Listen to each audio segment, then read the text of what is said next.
Hi everyone, welcome to medical एटीज। मैं आपके साथ एमडी कैट 2024 के डेली टारगेट शेयर कर रहा हूं। आज मैं आपके साथ एमडी कैट 2024 का डेली टारगेट 60 शेयर करूंगा। सबसे पहले बिस्मिल्लाहिर्रहमानिर्रहीम।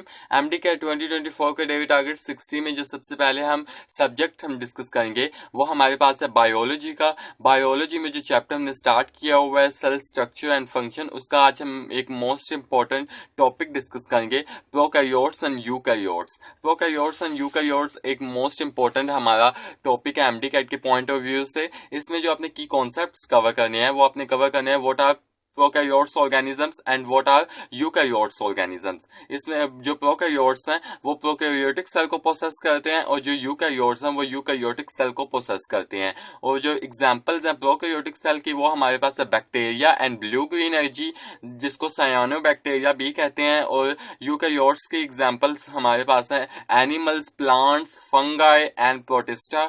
ये हमारे पास यूकैरियोट्स की एग्जांपल है। देन उसके बाद यहाँ पे कुछ डिफरेंसेस लिखे हुए हैं कि जो प्रोकैरियोटिक सेल है वो लैक करता है मेम्ब्रेन बाउंड ऑर्गेनेलिज को, जैसे कि mitochondria, endoplasmic reticulum, chloroplast, Golgi apparatus are absent in prokaryotic cell. लेकिन ये वाली जो ऑर्गेनेलिज है ये यूकैरियोटिक सेल्स में प्रेजेंट होती है। देन उसके बाद there is no nuclear membrane in prokaryotic cell, no distinct nucleus। इनमें ना तो distinct nucleus होता है और ना ही इनमें nuclear membrane होती है।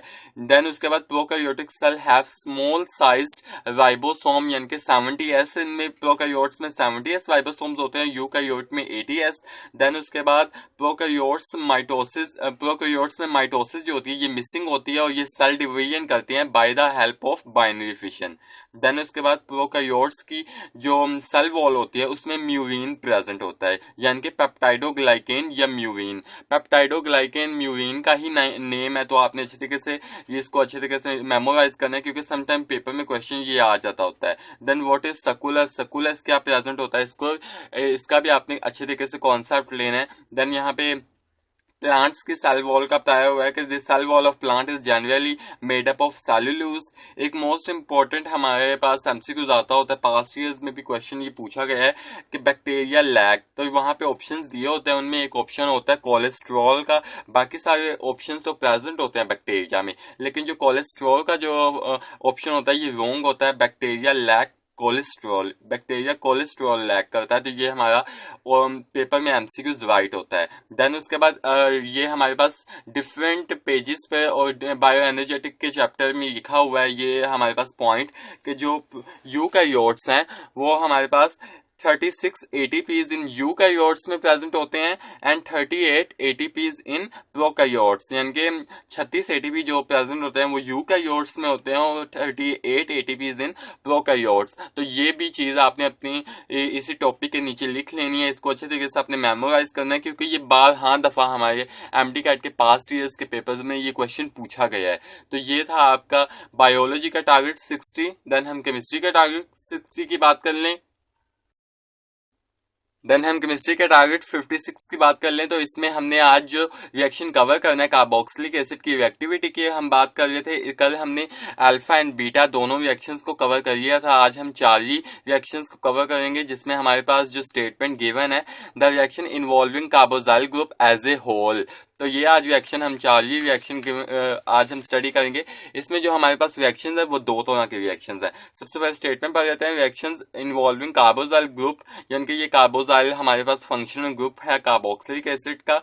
इसमें जो पहला जो हमारे पास रिएक्शन आता है वो हमारे पास आता है पार्शियल रिडक्शन टू अल्कोहल्स। तो ये एक इंपॉर्टेंट है, इसमें जो हमारे पास कैटलिस्ट यूज हो रहा है, समटाइम यही पेपर में क्वेश्चन पूछा जाता है कि carboxylic acid on reaction with lithium aluminium hydride are reduce to alcohol. तो ये एक मोस्ट इंपॉर्टेंट है, ये पूरा नहीं दिया होता है, इसकी जगह ये जो इसका फॉर्मूला है ये दिया होता है पेपर में, तो इस वजह से आपने इसको अच्छे तरीके से याद भी करना है, इसका फॉर्मूला भी देखना है, तो इसका रिएक्शन भी आपने अच्छे तरीके से देखना है। ये मोस्ट इंपॉर्टेंट है, बहुत ही अच्छे तरीके से आपने इसको लिख लिख के प्रैक्टिस करनी है और इसकी जो इंफॉर्मेशन है उसको भी अच्छे तरीके से पढ़ना है।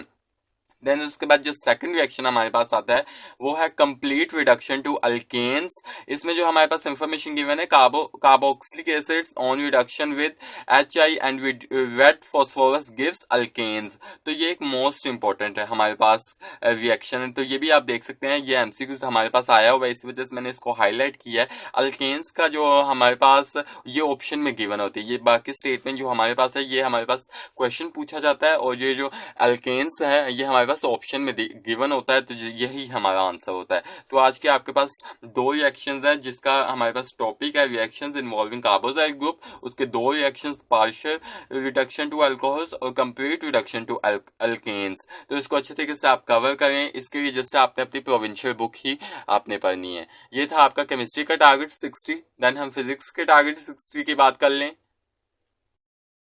देन हम फिजिक्स के टारगेट 60 की बात कर लें, तो इसमें जो आज आपने मोस्ट इंपॉर्टेंट टॉपिक कवर करना है वो आपके पास है रेडियो एक्टिविटी। रेडियो एक्टिविटी जो अगले हमने जितने भी हमने टॉपिक्स पढ़ने हैं रेडियो एक्टिविटी का टॉपिक उन सभी टॉपिक से रिलेटेड है, तो इसको आपने अच्छे तरीके से कवर करना है। इसका कॉन्सेप्ट आपने अच्छे तरीके से लेना है, क्योंकि इसका कॉन्सेप्ट लिए बगैर हम अगले टॉपिक्स को स्टार्ट नहीं कर सकते। तो इसमें जो आपने की कॉन्सेप्ट आज कवर करने अच्छे तरीके से, मैं बार दफा आपको कह रहा हूँ, इसके लिए सबसे पहले आपने अपनी प्रोविंशियल बुक पढ़नी है। देन मैंने मेडिकल लैटिस के व्हाट्सएप चैनल में मैंने इसका लिंक सेंड किया था जियान पब्लिकेशन की बुक का, आपने पहले अपनी प्रोविंशियल बुक से पढ़ना है, देन उसके बाद यही टॉपिक आपने जियान पब्लिकेशन की बुक से पढ़ना है। तो आज के दिन आपने रेडियो एक्टिविटी के टॉपिक में जो की कॉन्सेप्ट्स कवर करने हैं, इसमें जो आपने की कॉन्सेप्ट कवर करना है वो आपके पास है radio, what are radioactive substances और what are radioactive and radioactivity क्या होती है। इसके बाद में आपने पढ़ना है रेडियो एक्टिव एलिमेंट्स क्या होते हैं और रेडियो एक्टिविटी प्रोसेस क्या होता है, इसको आपने अच्छे तरीके से कवर करना है। देन उसके बाद आपने कवर करना है what is alpha particle, what is beta particle and what is gamma particles. And then उसके बाद आपने जो आपने कॉन्सेप्ट कवर करने हैं वो आपने कवर करने हैं what are alpha radiation, beta radiation and gamma radiation. तो ये आपने अच्छे तरीके से आपने इसको कवर करना है, क्योंकि ये बहुत ही इंपॉर्टेंट हमारा टॉपिक है। देन उसके बाद इसको डिस्कवर, रेडियो एक्टिविटी को डिस्कवर किसने किया था, इसको हेनरी ने डिस्कवर किया था इन 1896 के अंदर, इसको हेनरी ने डिस्कवर किया था। इसको भी आपने अच्छे तरीके से कवर करना है। ये पूरा टॉपिक एक थ्योरी बेस हमारे पास टॉपिक है, ये आपके 5 से 10 मिनट रहेगा, आपने इसको अच्छे तरीके से हाईलाइट करना है। जितनी भी इंफॉर्मेशन इसमें बताई गई है उन सभी इंफॉर्मेशन को आपने अच्छे तरीके से हाईलाइट करना है, उसको मेमोराइज करना है, क्योंकि ये हमारे पास मेमोराइज वाला टॉपिक है, तो इसको अच्छे तरीके से आपने हाईलाइट करना है और मेमोराइज करना है। ये था आपका फिजिक्स का टारगेट 60। आई होप मैं आपको अपनी बात समझाने में कामयाब रहूंगा। अगर आपको मेरी वीडियो पसंद आए तो मेरी वीडियो को लाइक कीजिएगा, मेरे चैनल को सब्सक्राइब कीजिएगा और अपने दोस्तों के साथ MD का 2024 का डेट आगे शेयर करना ना भूलिएगा। खुश रहें, खुश रहने दें। अल्लाह हाफिज।